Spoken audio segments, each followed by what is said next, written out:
बोलो सच्चिदानंद भगवान की जय। बोलो विष्णु भगवान की जय। बोलो वृंदावन बिहारी लाल की जय। जय जय श्री राधे, जय जय श्री राधे।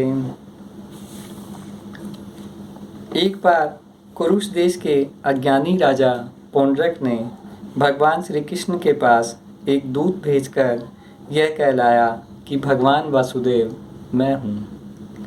मूर्ख लोग उसे बहकाया करते थे कि आप ही भगवान वासुदेव हैं और जगत की रक्षा के लिए पृथ्वी पर अवतीर्ण हुए हैं। उसका फल यह हुआ कि वह मूर्ख अपने को ही भगवान मान बैठा। पौंड्रक का दूत द्वारका आया और राजसभा में बैठे हुए कमल नयन भगवान श्री कृष्ण को उसने अपने राजा का यह संदेश कह सुनाया। एकमात्र मैं ही वासुदेव हूँ। पौंड्रक के दूत ने कहा, एकमात्र मैं ही वासुदेव हूँ, दूसरा कोई नहीं है। प्राणियों पर कृपा करने के लिए मैंने ही अवतार ग्रहण किया है। तुमने झूठ मूठ अपना नाम वासुदेव रख लिया है, अब उसे छोड़ दो। यदुवंशी, तुमने मूर्खतावश मेरे चिन्ह धारण कर रखे हैं, उन्हें छोड़कर मेरी शरण में आओ और यदि मेरी बात तुम्हें स्वीकार न हो तो मुझसे युद्ध करो।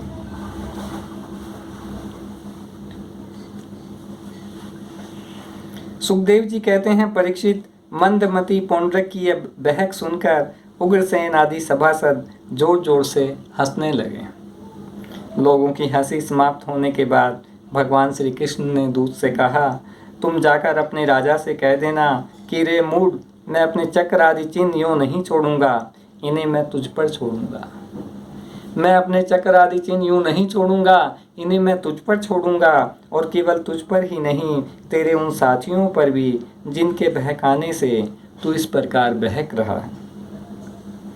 परीक्षित, भगवान का तिरस्कार पूर्ण संवाद लेकर पौंड्रक का दूत अपने स्वामी के पास गया और उसे कह सुनाया। इधर भगवान श्री कृष्ण ने भी रथ पर सवार होकर काशी पर चढ़ाई कर दी, क्योंकि कुरुष देश का राजा उन दिनों वहीं अपने मित्र काशीराज के पास रहता था।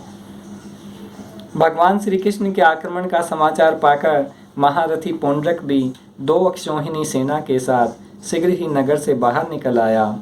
काशी का राजा पौंड्रक का मित्र था, अतः वह भी उनकी सहायता करने के लिए 3 अक्षौहिणी सेना के साथ उसके पीछे पीछे आया। परीक्षित, अब भगवान श्री कृष्ण ने पौंड्रक को देखा। पौंड्रक भी शंख चक्र गदा तलवार गदा शांग धनुष और श्रीवत्स चिन्ह आदि धारण कर रखे थे। उसके वक्षस्थल पर भी बनावटी कौस्तुभमणि और वनमाला भी लटक रही थी। उसने रेशमी पीले वस्त्र पहन रखे थे और रथ की ध्वजा पर गरुड़ का चिन्ह भी लगा रखा था। उसका यह सारा का सारा वेश बनावटी था, मानो कोई अभिनेता रंगमंच पर अभिनय करने के लिए आया हो। प्रलय के समय जिस प्रकार आग सभी प्रकार के प्राणियों को जला देती है, वैसे ही भगवान श्री कृष्ण ने भी गदा तलवार चक्र और बाण आदि शास्त्रों से पौंड्रक तथा काशीराज के हाथी रथ घोड़े और चतुरंगिनी सेना को तहस नहस कर दिया। अब भगवान श्री कृष्ण ने पौंड्रक से कहा, रे पौंड्रक, तूने दूत के द्वारा कहलाया था कि मेरे चिन्ह अस्त्र शस्त्र आदि छोड़ दो, अब मैं उन्हें तुम पर छोड़ता हूँ। तूने झूठ मूठ मेरा नाम रख लिया है, अतः मूर्ख, अब मैं तुझसे उन नामों को भी छुड़ा कर रहूँगा। रही तेरी शरण में आने की बात, सो यदि मैं तुझसे युद्ध न कर सकूँगा तो तेरी शरण ग्रहण करूँगा। भगवान श्री कृष्ण ने इस प्रकार पौंड्रक का तिरस्कार करके अपने तीखे बाणों से उसके रथ को तोड़ फोड़ डाला और चक्र से उसका सिर वैसे ही उतार लिया जैसे इंद्र ने अपने वज्र से पहाड़ की चोटियों को उड़ा दिया था। इसी प्रकार भगवान ने अपने बाणों से काशी नरेश का सिर भी धड़ से ऊपर उठाकर काशीपुरी में गिरा दिया, जैसे वायु कमल का पुष्प गिरा देती है। इस प्रकार भगवान श्री कृष्ण अपनी राजधानी द्वारिका में लौट आए उस समय सिद्धगण भगवान की अमृतमयी कथा का गान कर रहे थे। पौंड्रक भगवान का बनावटी वेश धारण किए रहता था। इससे बार बार उसी का स्मरण होने के कारण वह भी भगवान के सारूप्य मोक्ष को प्राप्त हुआ। काशी नरेश का पुत्र था सुदीक्षण। उसने अपने पिता का अंत्येष्टि संस्कार करके मन ही मन यह निश्चय किया कि अपने पितृघाती को मारकर ही मैं पिता के ऋण से उऋण हो सकूंगा। निदान वह अपने कुल पुरोहित और आचार्यों के साथ अत्यंत एकाग्रता से भगवान शंकर की आराधना करने लगा। काशी नगरी में उसकी आराधना से प्रसन्न होकर भगवान शंकर ने वर देने को कहा। सुदीक्षण ने यही अभिष्ट वर मांगा कि मुझे मेरे पितृघाती के वध का उपाय बतलाइए। भगवान शंकर ने कहा, तुम ब्राह्मणों के साथ मिलकर यज्ञ के देवता ऋत्विक भूत दक्षिणाग्नि की अभिचार विधि से आराधना करो। इससे वह अग्नि परमत गणों के साथ प्रकट होकर यदि ब्राह्मणों के अभक्तों पर प्रयोग करोगे तो वह तुम्हारा संकल्प सिद्ध करेगा। भगवान शंकर की ऐसी आज्ञा प्राप्त करके सुदीक्षण ने अनुष्ठान के उपयुक्त नियम ग्रहण किए और वह भगवान श्री कृष्ण के लिए अभिचार मारण का पुरुषण करने लगा। अभिचार पूर्ण होते ही यज्ञ कुंड में अति भीषण अग्नि मूर्तिमान होकर प्रकट हुआ। वह अग्नि हाथ में त्रिशूल लिए हुए था, जिसे वह बार बार घुमाता जाता था और उसमें से अग्नि की लपटें निकल रही थी। वह अपने वेग से धरती को कंपाता हुआ ज्वालाओं से 10 दिशाओं को दग्ध करता हुआ द्वारका की ओर दौड़ा और बात की बात में ही तुरंत द्वारका के पास जा पहुंचा। उसके साथ बहुत से भूत भी थे। उसे देखकर द्वारकावासी वैसे ही डर गए जैसे जंगल में आग लगने पर हरिण डर जाते हैं। वे लोग भयभीत होकर भगवान के पास दौड़े हुए आए। भगवान उस समय सभा में चौसर खेल रहे थे। उन लोगों ने भगवान से प्रार्थना की, तीनों लोकों के एकमात्र स्वामी, द्वारका नगरी इस समय आग से भस्म होना चाहती है। आप हमारी रक्षा कीजिए। आपके सिवा हमारी रक्षा और कोई नहीं कर सकता। शरणागत वत्सल भगवान ने देखा कि हमारे सवजन भयभीत हो गए हैं। तब उन्होंने हंसकर कहा, डरो मत, मैं तुम लोगों की रक्षा करूंगा। परीक्षित भगवान सबके बाहर भीतर की जानने वाले हैं। वे जान गए कि यह काशी से चली हुई माहेश्वरी कृत्या है। उन्होंने उसके प्रतिकार के लिए अपने पास ही विराजमान चक्र सुदर्शन को आज्ञा दी। भगवान मुकुंद का प्यारा अस्त्र सुदर्शन चक्र कोटि कोटि सूर्यों के समान तेजस्वी और प्रलयकालीन अग्नि के समान दीप्त है। उसके तेज से आकाश, दिशाएं और अंतरिक्ष चमक उठे। भगवान श्री कृष्ण के अस्त्र सुदर्शन चक्र की शक्ति से कृत्या रूप का आग का मुंह टूट फूट गया। उसका तेज नष्ट हो गया, शक्ति कुंठित हो गई और वह वहां से लौटकर काशी आ गई तथा उसने ऋत्विज आचार्यों के साथ सुदीक्षण को जलाकर भस्म कर दिया। इस प्रकार उसका विचार उसी के विनाश का कारण हुआ। कृत्या के पीछे पीछे सुदर्शन चक्र भी काशी पहुंचा। काशी बड़ी विशाल नगरी थी। भगवान श्री कृष्ण के सुदर्शन चक्र ने सारी काशी को जलाकर भस्म कर दिया और फिर वह परमानंदमयी लीला करने वाले भगवान श्री कृष्ण के पास लौट आया। जो मनुष्य पुण्य कीर्ति भगवान श्री कृष्ण के इस चरित्र को एकाग्रता के साथ सुनता या सुनाता है, वह सारे पापों से छूट जाता है। राजा परीक्षित ने पूछा, भगवान बलराम जी सर्वशक्तिमान और सृष्टि प्रलय की सीमा से परे अनंत हैं। उनका स्वरूप, गुण, लीला आदि मन, बुद्धि और वाणी के विषय नहीं हैं। उनकी एक एक लीला लोक मर्यादा से विलक्षण है, अलौकिक है।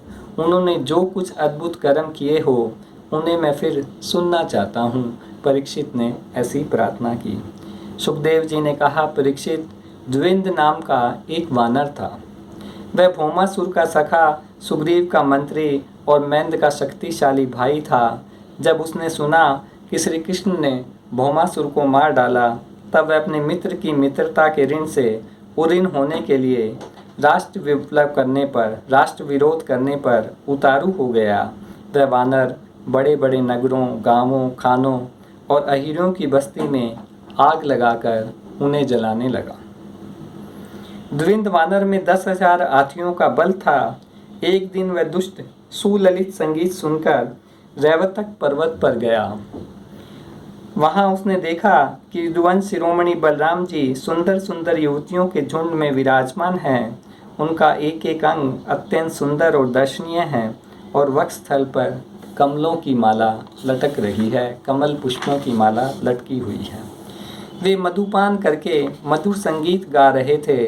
उनके नेत्र आनंदोन्माद से विहल हो रहे थे। वह दुष्ट वानर वृक्षों की शाखाओं पर चढ़ जाता और उन्हें झकझोर देता। कभी स्त्रियों के सामने आकर किलकारी भी मारने लगता। परीक्षित जब इस प्रकार बलवान और मदोन्मत्त द्विंद बलराम जी को नीचा दिखाने तथा उनका घोर तिरस्कार करने लगा, तब उन्होंने उसकी ढिठाई देखकर और उसके द्वारा सताए हुए देशों की दुर्दशा पर विचार करके उस शत्रु को मार डालने की इच्छा से क्रोधपूर्वक अपना हल मूसल उठाया। द्विंद भी बड़ा बलवान था। उसने अपने एक ही हाथ से शाल का पेड़ उखाड़ लिया और बड़े वेग से दौड़कर बलराम जी के सिर पर उसे दे मारा। भगवान बलराम पर्वत की तरह अविचल खड़े रहे। उन्होंने अपने हाथ से उस वृक्ष को सिर पर गिरते गिरते पकड़ लिया और अपने सुनंद नामक मूसल से उस पर प्रहार किया। मूसल लगने से द्विंद का मस्तक फट गया और उससे खून की धारा बहने लगी। इस प्रकार वह उनसे युद्ध करता रहा। एक वृक्ष के टूट जाने पर दूसरा वृक्ष उखाड़ता और उससे प्रहार करने की चेष्टा करता। अंत में कपिराज द्विंद ने अपनी ताड़ के समान लंबी बाहों से घूंसा बांधकर बलराम जी की ओर झपटा और पास जाकर उसने उनकी छाती पर प्रहार किया। अब यदुवंश शिरोमणि बलराम जी ने हल और मूसल अलग रख दिए तथा क्रुद्ध होकर दोनों हाथों से उसके जनु स्थान हंसली पर प्रहार किया, जिससे वह वानर खून उगलता हुआ धरती पर गिर पड़ा। आकाश में देवता लोग जय जय, सिद्ध लोग नमो नमो और बड़े बड़े ऋषि मुनि साधु साधु के नारे लगाने लगे और बलराम जी के ऊपर फूलों की वर्षा करने लगे। द्विंद ने नगर में बड़ा उपद्रव मचा रखा था। बलराम जी ने उसे इस प्रकार मार डाला और फिर वे द्वारिकापुरी में लौट आए।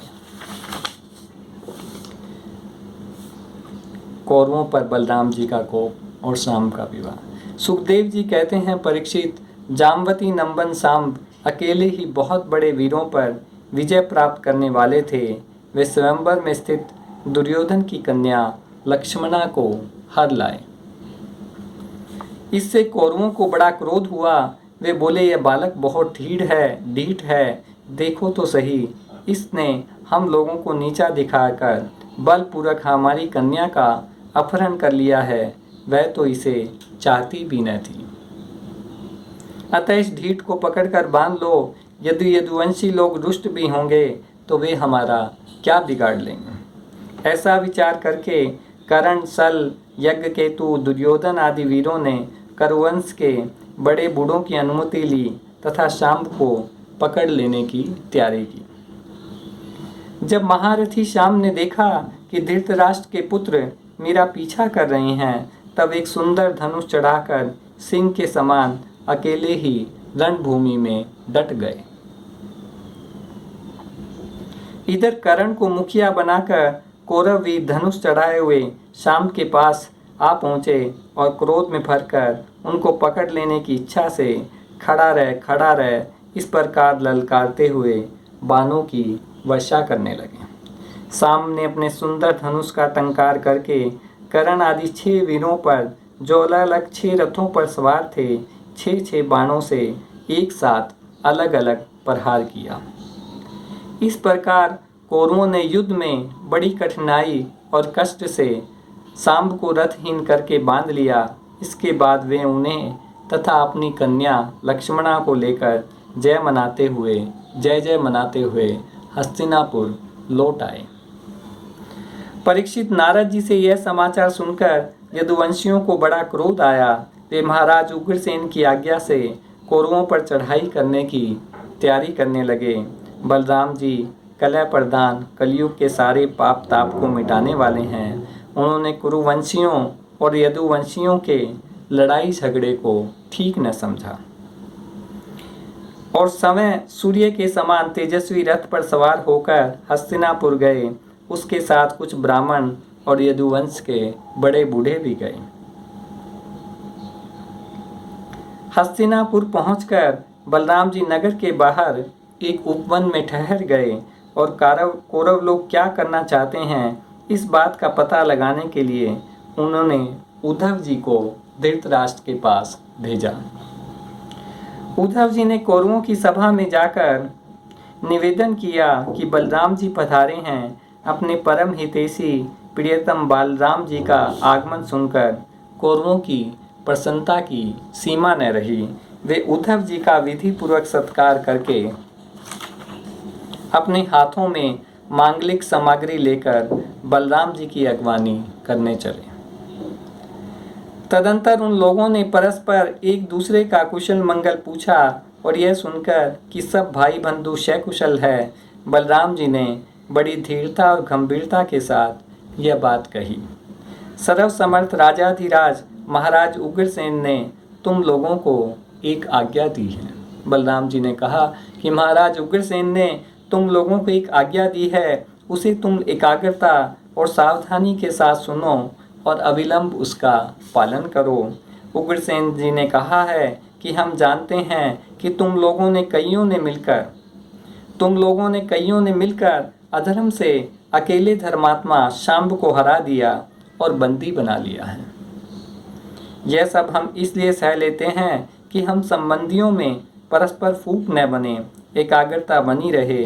अतः झगड़ा मत बढ़ाओ, शांब को उसकी नववधू के साथ हमारे पास भेज दो।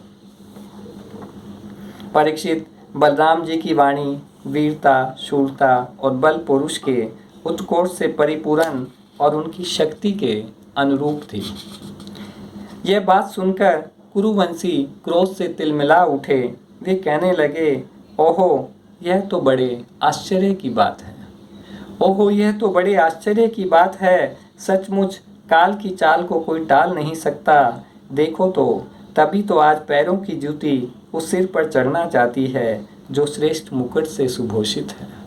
पैरों की जूती उस सिर पर चढ़ना चाहती है जो श्रेष्ठ मुकुट से सुभूषित है। इन यदुवंशियों के साथ किसी प्रकार हम लोगों ने विवाह संबंध कर लिया। ये हमारे साथ सोने बैठने और एक पंक्ति में खाने लगे। हम लोगों ने इन्हें राज सिंहासन देकर राजा बनाया, अपने बराबर बना लिया और हमारी ही कृपा प्रसाद से, देखो तो भला, हमारी ही कृपा प्रसाद से इनकी बढ़ती हुई और ये निर्लज होकर हम ही पर हुक्म चलाने लगे हैं। शोक है, शोक है। सुखदेव जी कहते हैं, परीक्षित, कुरुवंशी अपनी कुलीनता, बांधवों, परिवार वालों के बल और धन संपत्ति के घमंड में चूर हो रहे थे। उन्होंने साधारण शिष्टाचार की भी परवाह नहीं की। वे भगवान बलराम जी को इस प्रकार दुर्वचन कहकर हस्तिनापुर लौट गए। बलराम जी ने कौरवों की धृष्टता, अशिष्टता देखी और उनके दुर्वचन भी सुने। अब उनका चेहरा क्रोध से तमतमा उठा। सच है, जिन दुष्टों को अपनी कुलीनता, बल, पुरुष और धन का घमंड हो जाता है, जिन दुष्टों को अपनी कुलीनता, बल, पुरुष और धन का घमंड हो जाता है, वे शांति नहीं चाहते। उनको दमन करने का, रास्ते पर लाने का उपाय समझाना बुझाना नहीं, बल्कि दंड देना है। ठीक वैसे ही जैसे पशुओं को ठीक करने के लिए डंडे का प्रयोग अति आवश्यक है।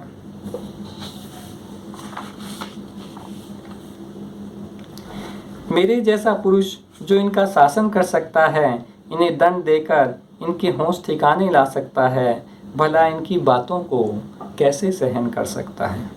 आज मैं सारी पृथ्वी को, बलराम जी ने कहा, आज मैं सारी पृथ्वी को कौरवहीन कर डालूंगा।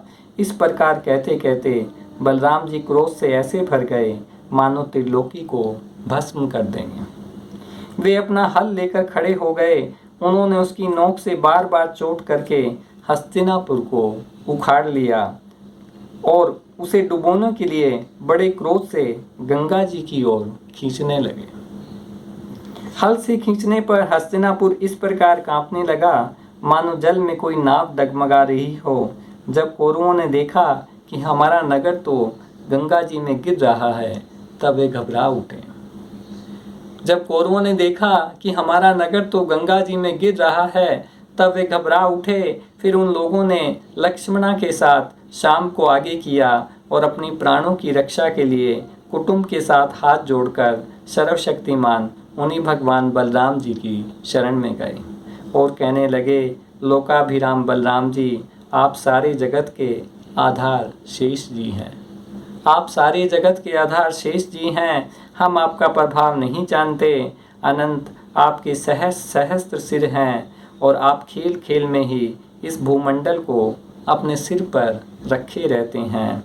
जब प्रलय का समय आता है, तब आप सारे जगत को अपने भीतर लीन कर लेते हैं और केवल आप ही बचे रहकर अद्वितीय रूप से शयन करते हैं। हम आपको बार बार नमस्कार करते हैं। हम आपकी शरण में हैं। आप कृपा करके हमारी रक्षा कीजिए। भगवान बलराम जी के शरण में आए परीक्षित जब कौरव भगवान जी की शरण में आए और उनकी स्तुति प्रार्थना की, तब वे प्रसन्न हो गए। डरो मत, ऐसा कहकर उन्हें अभय दान दिया। परीक्षित दुर्योधन अपनी पुत्री लक्ष्मणा से बड़ा प्रेम करता था। उसने दहेज में 60-60 वर्ष के 1200 हाथी और सोने चांदी के बहुत सारे रथ उपहार में दिए। यदुवंश शिरोमणि ने बलराम जी ने यह सब दहेज स्वीकार किया और नव दंपति लक्ष्मणा तथा शाम के साथ कौरवों का अभिनंदन स्वीकार करके द्वारिका की यात्रा की। अब बलराम जी द्वारिकापुरी में पहुंच गए और अपने प्रेमी तथा समाचार जानने के लिए उत्सुक बंधु बांधवों से मिले। यह हस्तिनापुर आज भी दक्षिण की ओर ऊंचा और गंगा जी की ओर कुछ झुका हुआ है। इस प्रकार यह भगवान बलराम जी के पराक्रम की सूचना दे रहा है। देव ऋषि नारद जी का भगवान की ग्रहचर्या देखना। परीक्षित जब देव ऋषि नारद ने सुना कि भगवान श्री कृष्ण ने नरकासुर भौमासुर को मारकर अकेले ही 16,000 हजारों राजकुमारियों के साथ विवाह कर लिया है, तब उनके मन में भगवान के रहन सहन देखने की बड़ी अभिलाषा हुई। वे सोचने लगे, ओहो, ये कितने आश्चर्य की बात है। ये कितने आश्चर्य की बात है कि भगवान श्री कृष्ण ने एक ही शरीर से एक ही समय 16,000 महलों में अलग अलग 16,000 राजकुमारियों का पानी ग्रहण किया। देव ऋषि नारद इस उत्सुकता से प्रेरित होकर भगवान की लीला देखने के लिए द्वारिका आ पहुंचे। उसी द्वारिका नगरी में भगवान श्री कृष्ण का बहुत ही सुंदर अंतःपुर था। उस अंतःपुर रानीवास में भगवान की रानियों के 16,000 से अधिक महल शोभायमान थे। उनमें से एक बड़े भवन में देव ऋषि नारद जी ने प्रवेश किया। देव ऋषि नारद ने देखा कि भगवान श्री कृष्ण उस महल की स्वामिनी रुक्मिणी जी के साथ बैठे हुए हैं और वे अपने हाथों से भगवान को सोने की डंडी वाले चंवर से हवा कर रही है। नारद जी को देखते ही समस्त धार्मिकों के मुकुट मुनि भगवान श्री कृष्ण रुक्मिणी जी के पलंग से सहसा उठ खड़े हुए। उन्होंने देव ऋषि नारद जी के युगल चरणों में सिर से प्रणाम किया और हाथ जोड़कर उन्हें अपने आसन पर बैठाया।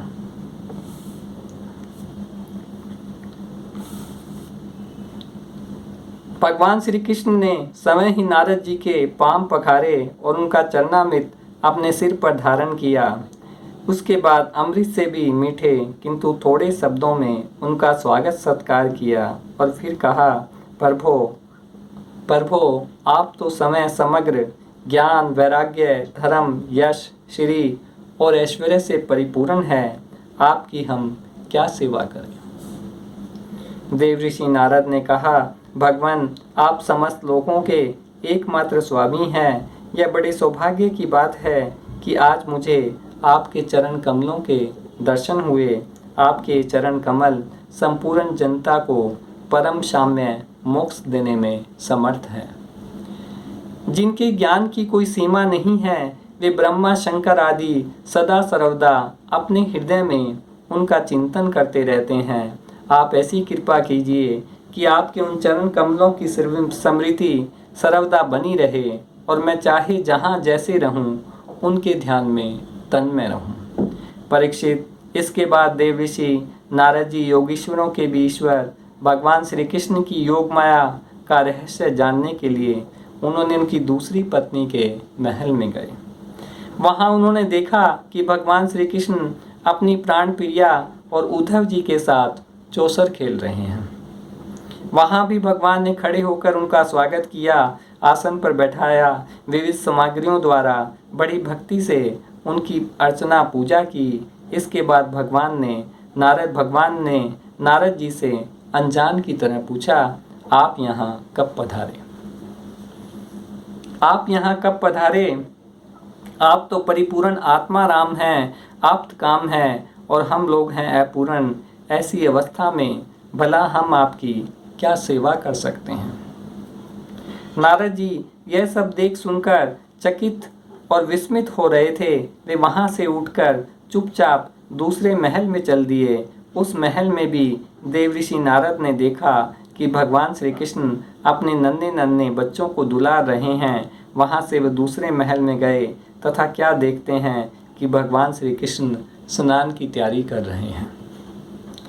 इस प्रकार देवऋषि नारद ने विभिन्न महलों में भगवान को भिन्न भिन्न कार्य करते देखा।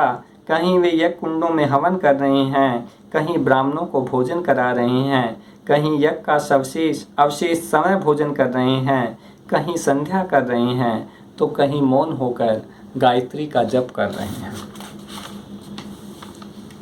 परीक्षित, इस प्रकार मनुष्य की सी लीला करते हुए ऋषिकेश भगवान श्री कृष्ण की योग माया का वैभव देखकर देवऋषि नारद जी ने मुस्कुराते हुए उनसे कहा, योगेश्वर आत्मदेव, आपकी योग माया ब्रह्मा जी आदि बड़े बड़े मायावियों के लिए भी अगम्य है, परंतु हम आपकी योग माया का रहस्य जानते हैं, क्योंकि आपके चरण कमलों की सेवा करने से वह समय ही हमारे सामने प्रकट हो गई है। भगवान श्री कृष्ण ने कहा, देवऋषि नारद, मैं ही धर्म का उपदेशक, पालन करने वाला, उसका अनुष्ठान करने वालों का अनुमोदन करता भी हूँ। इसलिए संसार को धर्म की शिक्षा देने के उद्देश्य से ही मैं इस प्रकार धर्म का आचरण करता हूँ। मेरे प्यारे पुत्र, तुम मेरी यह योग माया देखकर मोहित मत होना। सुखदेव जी कहते हैं, इस प्रकार भगवान श्री कृष्ण गृहस्थों को पवित्र करने वाले देवऋषि नारद जी ने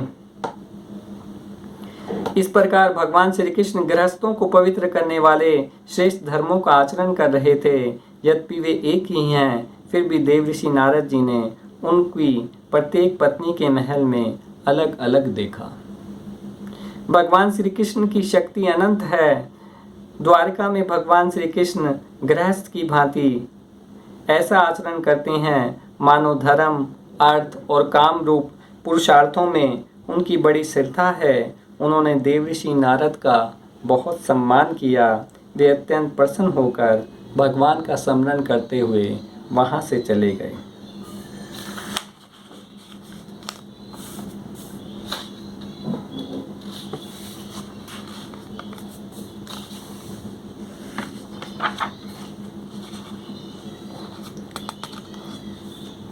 परीक्षित, जब सवेरा होना लगता तो कुंकुट मुर्गे बोलने लगते।